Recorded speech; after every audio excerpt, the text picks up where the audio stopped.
पिता पुत्र पवित्रात्मा के नाम पर आमीन। सर्वशक्तिमान महान परमेश्वर पिता, हम आपको धन्यवाद देते हैं, राजाओं के राजा प्रभुओं के प्रभु यीशु मसीह, इस रात के लिए, आज के दिन के लिए, साम्राज्य के लिए पिता हम धन्यवाद देते हैं कि आपने अब तक हमें जीवित सुरक्षित और अचानक मरण से बचाया, हर अप्रिय घटना से, हर दुर्घटना से, हर एक्सीडेंट महामारी से बचाया, इसके लिए धन्यवाद पिता। आज तक जो भी हमसे मन वचन कर्म से अपना कर्तव्य पूरा ना करने जो हमसे पाप गुना हुआ हो, तो उसके लिए क्षमा कीजिए, दया कीजिए, कृपा कीजिए, हमें दंड ना दीजिए, हमारे कर्ज गुना अपराध क्षमा कीजिए, ताकि हम आपके कहने अनुसार जीवन जिए, पाप गुना से दूर रहें, पवित्रता और खराई में चल सके, इसलिए प्रभु इस सुंदर समय को आपके बंधन ठाकुर लेते हैं, जो समय पर हम आपके नाम की महिमा करने के लिए इकट्ठे हुए।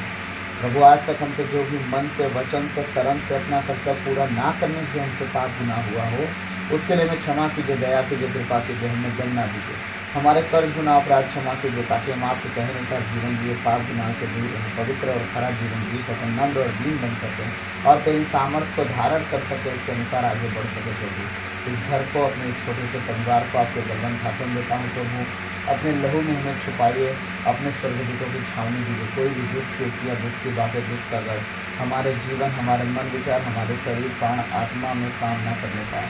प्रभु हम आपके कहने अनुसार जीवन जीते जाएँ, पवित्र खरा जीवन जीते जाएँ, पाप गुनाह से दूर रहते रहें। प्रभु आपके कहने अनुसार हमारा जीवन हो, प्रभु योग बनाइए।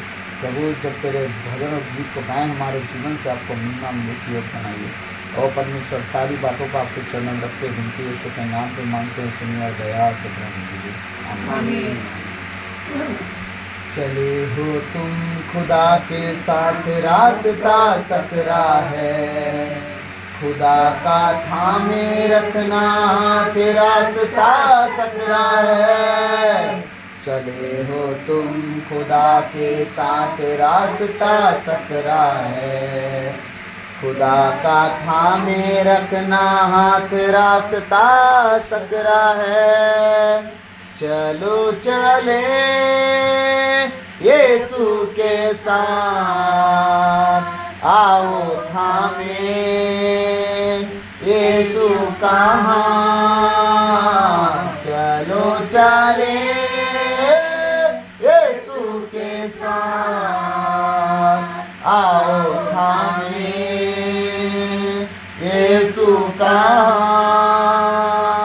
हालेलुया हालेलुया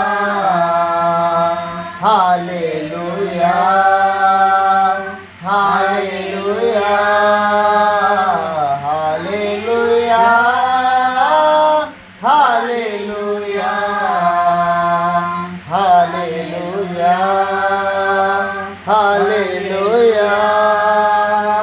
बथेरे आएंगे, कहेंगे हम तुम्हारे हैं, खुदा के रूह की सुनना बात, रास्ता सकरा है।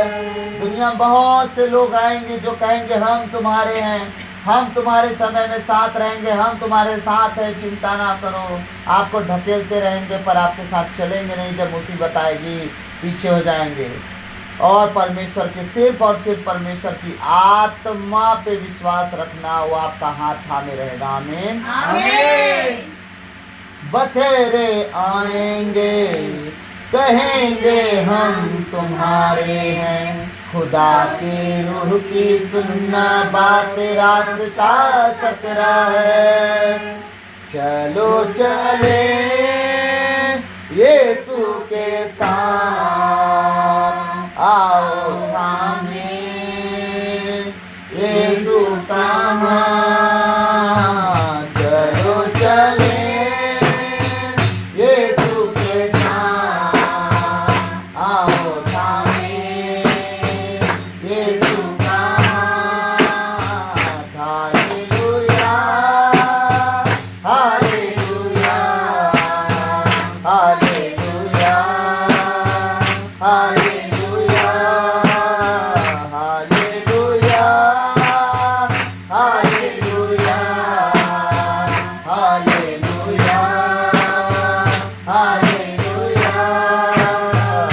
चले हो तुम खुदा के साथ, रास्ता सकरा है, खुदा का थामे रखना, रास्ता सकरा है।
आएगा, खुदा का यूं बताएगा, खुदा के रूह की जिंदा बात रास्ता सकरा है, खुदा का यूं आएगा, खुदा का यूं बताएगा, खुदा के रूह की जिंदा बात रास्ता सकरा है।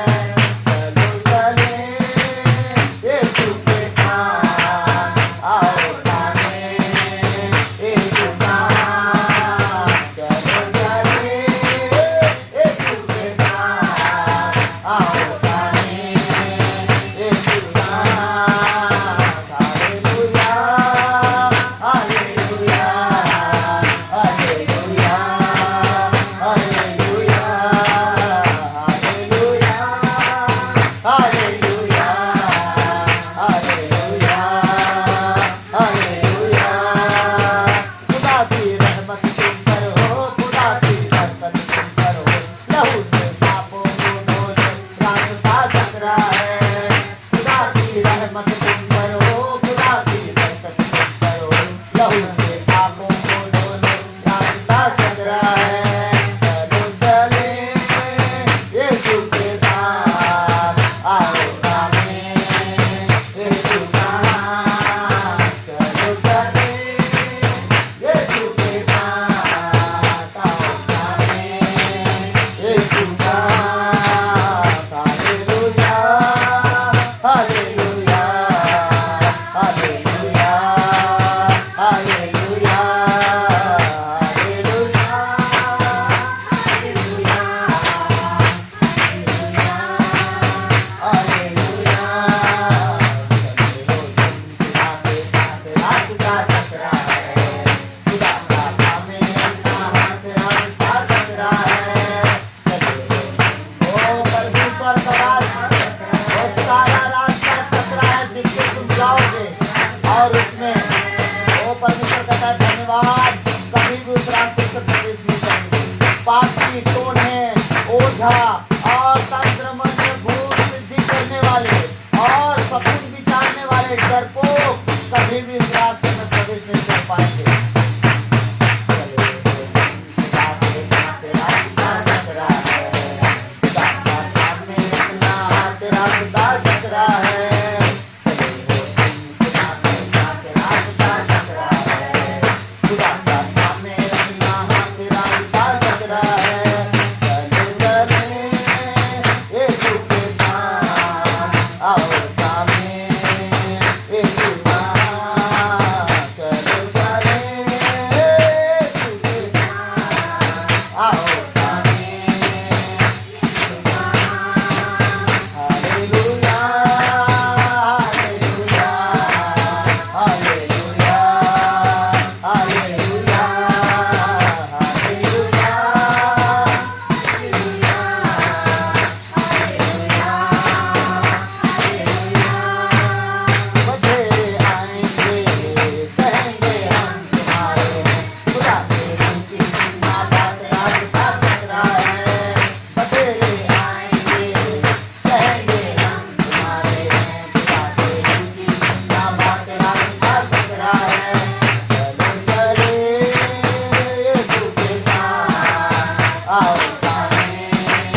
जिंदा खुदा, वो हमारा बादशाह। यहोवा जिंदा खुदा, वो हमारा बादशाह, जो मसीह में मुजस्सिम हुआ। यहोवा, यहोवा, यहोवा। बोले यीशु मसीह की जय। हमारे उद्धारकर्ता यीशु मसीह की जय। हमारे मुक्तिदाता यीशु मसीह की जय। धन्यवाद धन्यवाद धन्यवाद हे पिता परमेश्वर, पवित्र आत्मा प्रभु यीशु मसीह, हम आपकी स्तुति आराधना महिमा प्रशंसा बड़ाई करते हैं पिता। हे परम प्रधान परमेश्वर, राजाओं के राजा, प्रभुओं के प्रभु प्रभु यीशु मसीह, प्रभु आज तक जो भी हमसे गलती गुनाह हुआ हो क्षमा करना परमेश्वर। आज बोलने के लिए हमें सब दे परमेश्वर। प्रभु हमारे मुख पर पहरा बिठा, हमारे होठों के द्वारा की रखवाली कर प्रभु। मेरी ज़बान को मसा कर प्रभु, इसे छू कर शुद्ध और चंगा कर खुदावन परमेश्वर। पूरी रीति से आज बोलने वाला मैं नहीं, वरना आप स्वयं मुझमें होकर अपने वचनों के द्वारा बातचीत करें प्रभु, ताकि इस वचन के अनुसार प्रभु हम इसके अनुसार जीना सीखे, चलना सीखे, उठना बैठना सीखे प्रभु। कल तूने अपने बेटे के वंशावली के विषय में बताया प्रभु, आज हमें एक नई बातें बता, ताकि इसके अनुसार हम भी समझे प्रभु हमें कैसे जीना। सारी बातों को तेरे चरणों में रखता हूँ। जितने तेरे बेटे बेटी आज का वचन सुने 100 गुना फल लाने वाले हो सके, वचन दे देना। प्रार्थना यीशु के नाम पे मांगता हूँ, आमीन। मत्ती अध्याय 1:18 से हम पढ़ेंगे वचन, 18 से 21 तक।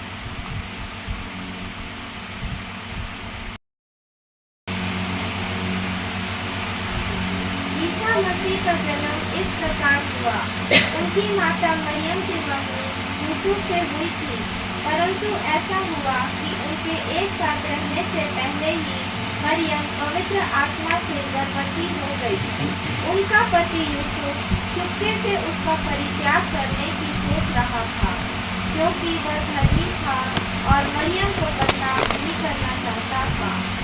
वह इस पर विचार कर ही रहा था कि उसे स्वप्न में प्रभु का दूत यह कहते दिखाई दिया, यूसुफ दाऊद की संतान, अपनी पत्नी मरियम को अपने यहाँ लाने में नहीं डरे, क्योंकि उनके जो गर्भ है वह पवित्र आत्मा से है। वे पुत्र प्रसव करेगी और आप उसका नाम ईसा रखेंगे, क्योंकि वे अपने लोगों को उनके पापों से मुक्त करेगा। आमीन आमीन। प्रभु इन वचनों के द्वारा आपको उन सबको आशीष दे। आमीन आमीन। तो आइए हम प्रभु के वचन में जाएंगे। ईसा मसीह का जन्म इस प्रकार हुआ।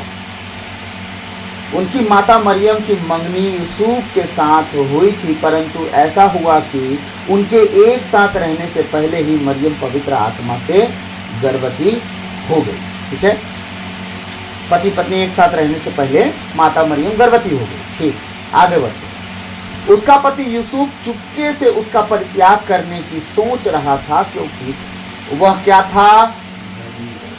यूसुफ क्या था? धर्मी। वह धर्मी था। जब बाइबल कह रही है तो कह रही है धर्मी था, तो धर्मी था।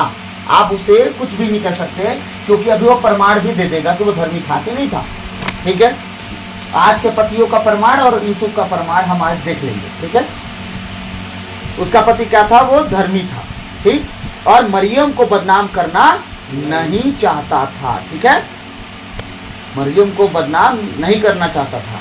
अब बताइए, आज के डेट पे किसी के साथ मंगनी हो और कुछ दिन बाद पता चले कि मंगेतर हमारी पेट से है, ठीक, क्या वो लड़का अब शादी करेगा उससे? आज के डेट पे नहीं करेगा। तो आपको क्या लगता है कि बस उसी दिन सबको पता था कि यूसुफ तू ही बाप बनेगा यीशु मसीह का, मरियम तू ही मां मरेगी यीशु मसीह का, इसलिए यूसुफ धर्मी था? यूसुफ को कुछ पता नहीं था, जैसे आज के किसी लड़के को पता नहीं चलेगा। आप समझिएगा ध्यान से, आज किसी भी भाई को पता नहीं चलेगा कि मेरी मंगेतर कैसे गर्भवती हो गई। उस दिन यूसुफ के साथ भी सेम कंडीशन था। लेकिन आज और उस दिन के दोनों भाइयों में फर्क क्या, मैं अभी बताऊं फर्क क्या है। आगे हम पढ़ते हैं, पता चलेगा फर्क क्या है। एक तो वो क्या फर्क आ गया, वो धर्मी है। ठीक है, पहला फर्क। दूसरा फर्क क्या है देखिए, वह इस पर विचार कर ही रहा था कि उसे स्वप्न में प्रभु का दूत यह कहते दिखाई दिया, यूसुफ दाऊद की संतान अपनी पत्नी मरियम को अपने यहाँ लाने में नहीं डरे, क्योंकि उनके जो गर्भ में है उनके जो गर्भ है वह पवित्र आत्मा से है। अब आज के भाई और उनके भाई में, उन दिनों के भाई हमारे यूसुफ में क्या फर्क था, अब हम ये देखते हैं। वो क्या कर रहे थे, बैठ के विचार कर ही रहे थे कि मैं मरियम को बदनाम नहीं करूंगा, ना करना चाहता हूं। धर्म का काम कर रहे थे नहीं वो अंदर।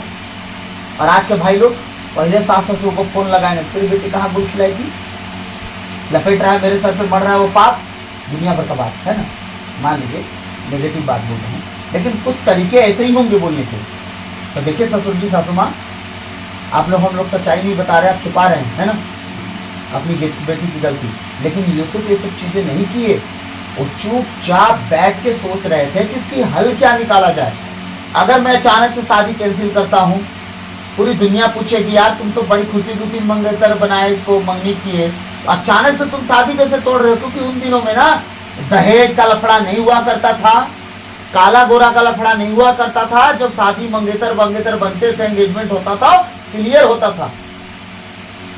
ठीक अचानक से यूसुफ ऐसा विदेश जाने का प्लान तो नहीं बना लिया होगा कि मेरी जॉब लग गई तो मैं जा रहा हूँ विदेश, तब कुछ दिन बाद होगा शादी ब्याह, धीरे से टरका लेता हूँ, ये सब तो रहा नहीं होगा। वो बैठ के प्लान कर रहा था कि आखिर मैं ऐसा क्या करूं कि मरियम बदनाम ना हो। शादी तो साइड हो जाए, कोई मतलब नहीं है, मरियम बदनाम कैसे ना हो। क्योंकि 1 महीना का पेट नहीं दिखेगा, 2 महीना का नहीं दिखेगा, ज्यादा से ज्यादा 3 महीना का नहीं दिखेगा, फिर तो पेट दिखेगा। तो यहूदियों में ये संस्कार नहीं था कि कोई भी शादी से पहले एक दूसरे से मिले, याद रखिएगा। वो आज तक, इसीलिए यूट्रस का कैंसर यहूदियों में सबसे कम दुनिया में पाया जाता है, याद रखिएगा। क्योंकि आज तक वो प्रथा चलते आ रही। ठीक है, ना वो पाप करते हैं, ना वो उसका परिणाम भोगते हैं, समझ गए। अब देखिए यहाँ कहानी क्या चल रही है। अब यूसुफ अगर धर्मी ना होता तो पहला क्या करता, बदनाम करता। दूसरा क्या करता, वो बैठ के कभी सोचता तक नहीं कि मुझे क्या करना है, शादी नहीं करनी इससे, बस बहुत लड़की मिलेंगे मुझे। लेकिन वो धर्मी होने के कारण मरियम की लज्जा को रखने के चलते, उसे बचाने के चलते विचार में था कि मैं कैसे करूं। अपने खुदा से भी तो उपाय पूछ रहा होगा ना। लेकिन परमेश्वर जब वो सोचते सोचते सो गया होगा, हृदय से वो बात उसको खाए जा रही होगी, तब परमेश्वर का दूत खुद उसे बताता है कि देख तू चिंता मत कर, उसके गर्भ में जो है वो परमेश्वर की ओर से। अब वो कैसे मान लेगा बताइए। अगर यूसुफ परमेश्वर को नहीं जानता, वो मान लेता। आज के जवानों को मनवा के दिखा दीजिए, आज के जवान जो अगुवाई कर रहे हो, ठीक, और कोई पवित्र जन अगर गर्भवती हो जाए तो बोलेंगे यीशु मसीह बस ऐसा हो सकता है, बाकी तू बात मत कर। सही बात। लेकिन आज के जवान अगर परमेश्वर दर्शन में आके बोल देना कि बेटा मेरी ओर से है, बोले दूर हो शैतान, बोलेंगे कि नहीं बोलेंगे?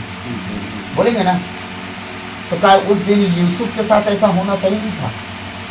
हाँ, लेकिन वो ये नहीं बोला दूर हो जा शैतान। वो परमेश्वर को जानता था कि मेरा परमेश्वर कौन है, वो किस तरह से बातें करता है। हम भी आज दर्शन देखते हैं तो हम आत्माओं को कैसे परख पाते हैं, हाँ, कि हमारा परमेश्वर बात कर रहा है कि शैतान हमें फंसा रहा है। सही है। उस दिन यूसुफ परमेश्वर के साथ जीता था, धर्म विधियों के अनुसार चलता था, हाँ, कलीसिया में जाता था, सम्मिलित होता था, यहूदियों की प्रथा के अनुसार जीता था। यीशु मसीह जब आए तो प्रचार शुरू किए तो यहूदियों के अनुसार वो जीना जी रहे थे, लेकिन थोड़ा अलग कर रहे थे कि देखो पुरानी बातों में नहीं, अब नई बातें हैं, हाँ, मेरे अनुसार चलो ताकि मैं तुम्हें जो स्वर्ग दिखाऊंगा वो तुम्हें मिल सकेगा। आमीन आमीन। ये सारी बातें जब यूसुफ सोच रहा था, क्यों सोच रहा था, क्यों विचार कर रहा था? क्योंकि वो धर्मी होने के कारण माता मरियम को बदनाम नहीं करना चाहता था। अब आप में से जितने धर्मी लोग हैं, अब बताइए, ये तो पति पत्नी की बात हो गई, जिसके साथ जिंदगी भर रहना था, पूरी जिंदगी कलंकित होकर रह सकती थी, इज्जत उठा के सर रह सकते थे। अब बताइए कि यहाँ तो मंगेतर थी, शादी नहीं हुआ था, लेकिन आज अगर हम किसी की गुप्त बातों को जानते हैं तो क्या छुपा के रखते हैं? यहाँ पति पत्नी का इतना बड़ा जिसके साथ जीवन बिताना था, उसकी बातों को छुपाया जा रहा है यूसुफ के द्वारा। तो अब आप बताइए कि हम जितने ऑनलाइन हैं, सब बैठे हैं, सुनने वाले हैं, सुनेंगे, आगे सुनेंगे, क्या आप किसी की गुप्त बातों को छुपा पाते हो या ढिंढोरा पीट पीट के बताते हो?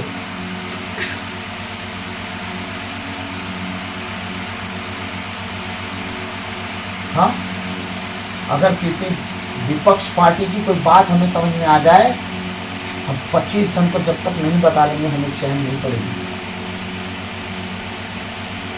समझिएगा। इसीलिए ज्यादा बातें बुराई उत्पन्न करती। यूसुफ बात नहीं कर रहे थे, वो बल्कि चिंतन में थे। आप किसी के सामने बैठ के दुख रोते ना, तो उनको दुख बहुत था उस दिन, उनका दुख कोई नहीं ले सकता। शादी मेरे से कर रही है, वो गलती कहीं और करके आई है, उसके घर वाले भी अपना गलती ढांक रहे हैं। समझ रहे मेरी बात? वो आदमी कितना सफर कर रहा था उस समय, लेकिन वो सफर करते करते परमेश्वर के साथ बैठा था, ना कि लोगों के बीच में बैठता पूरी दुनिया की बात उगल देता। वो मरियम अपने आप बदनाम हो जाती, होती कि नहीं होती? लेकिन वो परमेश्वर को जानता था, उसके साथ जीना समझ गया था, उसके साथ हृदय में मनन चिंतन कर रहा था, क्योंकि परमेश्वर हृदय में निवास करता था, करता है। इसलिए वो सुना और सुनते के साथ उसे जवाब भी दिया। लेकिन आज के लोगों के अंदर परमेश्वर निवास नहीं कर पा रहा है। क्यों? क्योंकि संसार को हृदय में लेकर घूम रहे हैं, प्रभु को नहीं। इसलिए परमेश्वर जवाब नहीं दे पा रहा है उनके सवालों का। Hallelujah, hallelujah.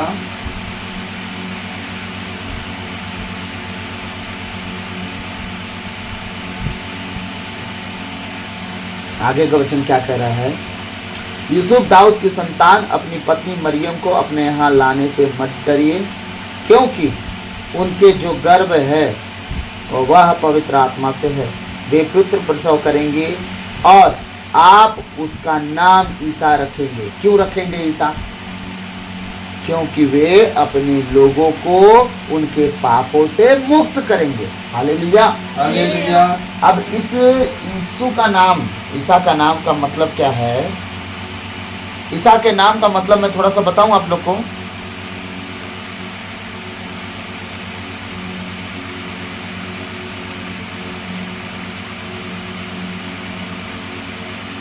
इब्रानी नाम ईसा का जो है उसका अर्थ होता है, मैं बता रहा हूँ, यहाँ पे मैं लिख के रखा हूँ, यहोशू। ठीक है, इब्रानी नाम ईसा का मतलब होता है यहोशू। यहोशू का यूनानी रूप है यीशु। ठीक है, जिसका अर्थ है प्रभु उद्धार करता है। प्रभु क्या करता है?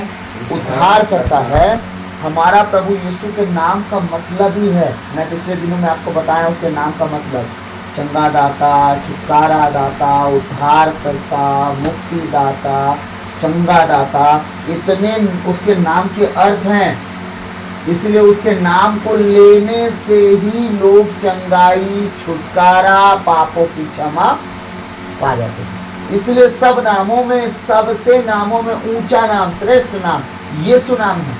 उसी के नाम में सब कुछ होता है। मुर्दे उसी के नाम में जिएंगे, गूंगे उसी के नाम बोलेंगे, बहरे उन्हीं के नाम में सुनेंगे, अंधे उन्हीं के नाम से देखेंगे, लंगड़े उन्हीं के नाम में चलेंगे।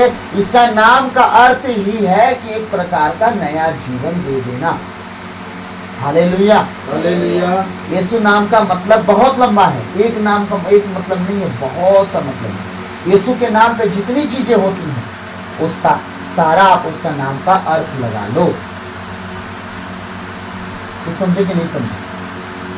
तो परमेश्वर कह रहा है कि जिससे तू सोच रहा है कि पाप का बोझ लेके मेरे सर पे बैठी है, भला ये है, ये मत सोच कि पाप का वो बोझ लेके बैठी है। भला ये है कि वो परमेश्वर अपने लौटे बेटे को जो सब नामों में श्रेष्ठ है, उस नाम से तेरे पत्नी के घर में रखा है, और तुम भी इसके द्वारा बहुत ब्लेस्ड ठहराए जाओगे। Hallelujah, hallelujah. तुम भी आशीषित हो जाओगे। जितनी बार कहोगे यीशु, लंगड़ा बोले यीशु चलेगा, गूंगा बोले यीशु बोलेगा। गूंगा कैसे यीशु बोलेगा? अरे तुम्हारी जबान को लकवा भले मार जाए, अंतरात्मा तो जिंदा है ना। बस तुम यीशु दिल से बोल के तो देखो, सब होगा। इसीलिए प्रभु ने कहा कि एक उद्धारकर्ता तुम्हारे घर में मैं भेज रहा हूँ, वो पवित्र आत्मा के द्वारा है, उसका नाम यीशु रखना, इम्मानुएल रखना। क्यों रखना? क्योंकि वो तुम्हारे लोगों का मुक्तिदाता बनेगा। जो भी उसका नाम लेगा वो बचाया जाएगा। इसलिए पॉजिटिव नाम क्यों रखने चाहिए अपने घर में, अपने परिवारों में, ताकि जब जब आप उसके नाम लोगे उसका मीनिंग भी उसके जीवन पर लागू होते जाएगा। मेरा नाम था आशीष, मेरे माता पिता इतना अच्छा नाम रखे, ठीक, आशीष। हमारे नेपाल के पंडा आते थे हर साल आते थे ना, और मेरा नाम ही बदल दिया, रोहित। और ये नाम का अर्थ बहुत अच्छा नहीं है, रोहित, समझ गए? इसीलिए मैं जीवन में बहुत धक्का खाया, काश कि मेरा नाम आशीष ही रहा होता।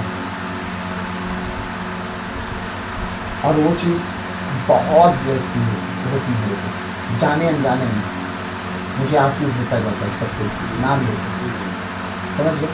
इसलिए यीशु मसीह का नाम यीशु ही क्यों पड़ा, ताकि अनजान व्यक्ति भी जब यीशु बोले ना तो उसके जीवन में काम है, गैर जाति भी जब यीशु बोले ना उसके जीवन में काम है, शास्त्री भी बोले यीशु तो उसके जीवन में काम है, फरीसी भी बोले यीशु तो उसके जीवन में काम है, सदूकी भी बोले यीशु तो उसके जीवन में काम है, फारसी भी बोले यीशु तो उसके जीवन में काम है। तब तो यीशु मसीह को जानोगे ना, यीशु मसीह कौन है। जब उसके नाम में अगर काम हो रहा है तब तो आप पहचानोगे। तब आज दुनिया में इतनी बड़ी संख्या यीशु मसीह के पीछे चलने वाली क्यों है? क्योंकि उसके नाम में इतनी सामर्थ्य है। Hallelujah, hallelujah. यह सब इसलिए हुआ कि नबी के मुख से प्रभु ने जो कहा था वह पूरा हो जाए। देखो, एक कुंवारी गर्भवती होगी और पुत्र प्रसव करेगी और उसका नाम इम्मानुएल रखा जाएगा, जिसका अर्थ है ईश्वर हमारे साथ है। अब इम्मानुएल का मतलब क्या हो गया? ईश्वर हमारे साथ है। यीशु का मतलब क्या हुआ था? हर नाम का एक अर्थ है, ठीक है? अभी मैंने बताया यीशु के नाम का मतलब है प्रभु उद्धार करता है, ठीक है? प्रभु उद्धार करता है।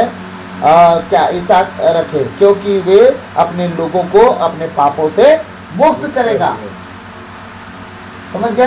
पापों से मुक्त करने वाला यीशु का नाम हो गया। समझ गए? इम्मानुएल का मतलब क्या हुआ?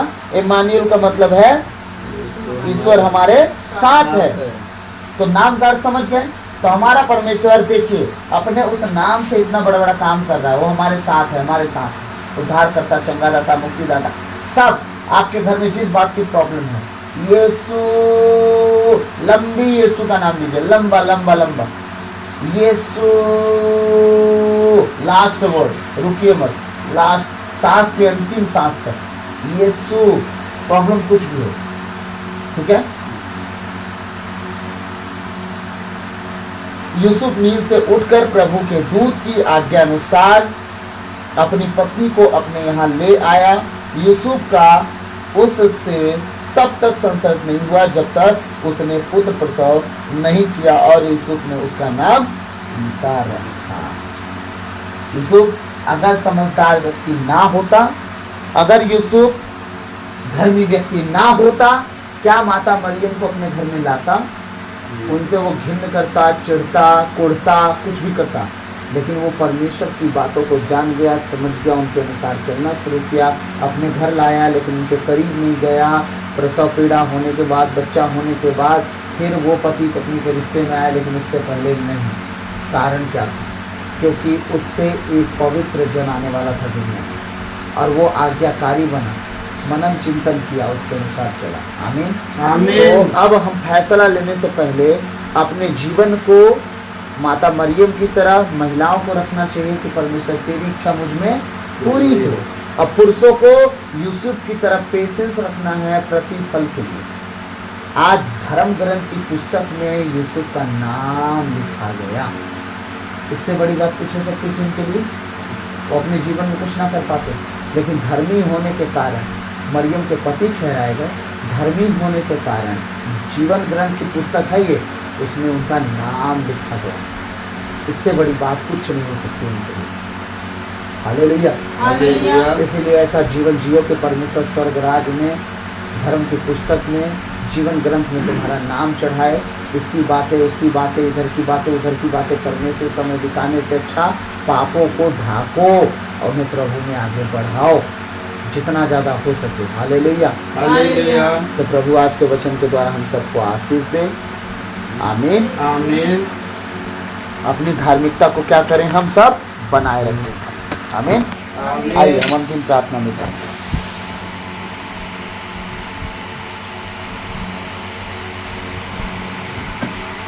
सर्वशक्तिमान महान परमेश्वर पिता, हम धन्यवाद देते हैं राजाओं के राजा, प्रभुओं के प्रभु यीशु मसीह इस रात के लिए, आज के दिन के लिए, साम्राज्य के लिए पिता हम धन्यवाद देते हैं कि आपने अब तक हमें जीवित, सुरक्षित और अचानक मरण से बचाया। हर अप्रिय घटना से, हर दुर्घटना से, हर एक्सीडेंट, महामारी से बचाया, उसके लिए धन्यवाद पिता। आज तक जो भी हमसे मन वचन कर्म से अपना कर्तव्य पूरा ना करने से जो हमसे पाप गुनाह हुआ हो, उसके लिए हमें क्षमा कीजिए, दया कीजिए, कृपा कीजिए, हमें दंड ना दीजिए। हमारे कर्ज गुनाह अपराध क्षमा कीजिए ताकि हम आपके कहे अनुसार जीवन जिए, पाप गुनाह से दूर रहें, पवित्र और खरा जीवन जी सके, नम्र और दीन होकर जीवन जी सके, ताकि आपको हम भाएं परमेश्वर, आपका स्वरूप स्वभाव धारण करें। हमारे जीवन से आपको महिमा मिले, लोग हमें नहीं हमें आपको देख पाएँ, ताकि वो भी अपना जीवन आपको दे सके। इसी बनाइए आपके जितने बेटे बेटी ऑनलाइन हैं परमेश्वर पिता, मैं प्रार्थना करता हूँ अपने लहू से उन्हें छुपाइएगा, उनके शरीर, प्राण, आत्मा, जीवन की हर एक परिस्थिति को प्रभु आप बदलिए, ताकि वो आपके कहे अनुसार जीवन जिए, पाप गुनाह से दूर रहें, पवित्रताई और खराई में चलें, नम्रता और दीनता में उनका जीवन हो, ताकि तेरे स्वरूप को धारण करे, तेरे जैसा जीवन जिए। इस योजना प्रभु इस घर के चारों अपने स्वर्गदूतों का पहरा लगा प्रभु, मैं प्रार्थना करता हूँ ताकि हम सब तेरे लहू में कवर और सील रहें परमेश्वर। दुष्कृतियाँ, दुष्ट बातें, दुष्ट न हमारे जीवन में, न हमारे घर में, न परिवार में, न शरीर, प्राण, आत्मा, मन, विचार, न उन चीज़ों में जिसे आपने हमें दिया प्रभु, वो कभी काम ना करे। तेरे लहू में नशा कर, अभिषेक कर, सील कवर कर खुदावन,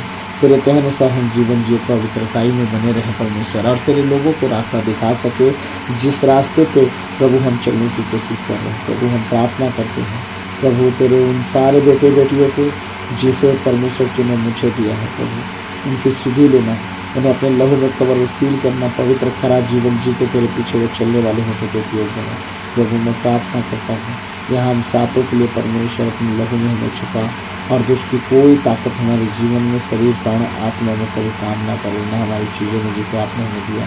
सदा हम आपके पीछे चलते जाएं और आपके लोगों को शिक्षा देते जाएं प्रभु, आपके रास्ते को बताते जाए। इस योग बनाइए प्रभु मैं धन्यवाद देता हूँ प्रभु, जितने ऑनलाइन हैं उनके घर परिवार के लिए मैं प्रार्थना करता हूँ उनकी सुधि लेना, और वो सदा तेरे नाम की महिमा करने वाले हो सके। इस योग में प्रभु हम धन्यवाद देते हैं कि आपने हमारी दुआओं को सुना है, सारी बातों को तेरे चरणों में रखते हुए उनकी यीशु मसीह के नाम से आप सुन मांगते हैं, सुनिए और दया से ग्रहण कीजिए। हालेलुया हालेलुया हालेलुया हालेलुया हालेलुया हालेलुया, धन्यवाद धन्यवाद धन्यवाद यीशु, हालेलुया हालेलुया हालेलुया हालेलुया हालेलुया हालेलुया हालेलुया, धन्यवाद धन्यवाद धन्यवाद यीशु, धन्यवाद यीशु, धन्यवाद यीशु, धन्यवाद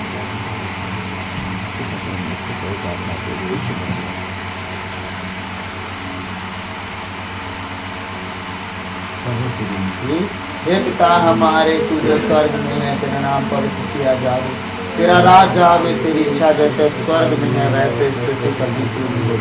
हमारा प्रतिदिन का आहार आज हमें दे, और हमारे अपराध हमें क्षमा करो जैसे हम भी अपने अपराधियों को क्षमा करते हैं, और हमें परीक्षा में न डालते परंतु बुराई से बचा, क्योंकि राज और पराक्रम और महिमा सदा तेरी ही है। आमीन। क्रूस का चिन्ह पिता पुत्र पवित्र आत्मा के नाम पर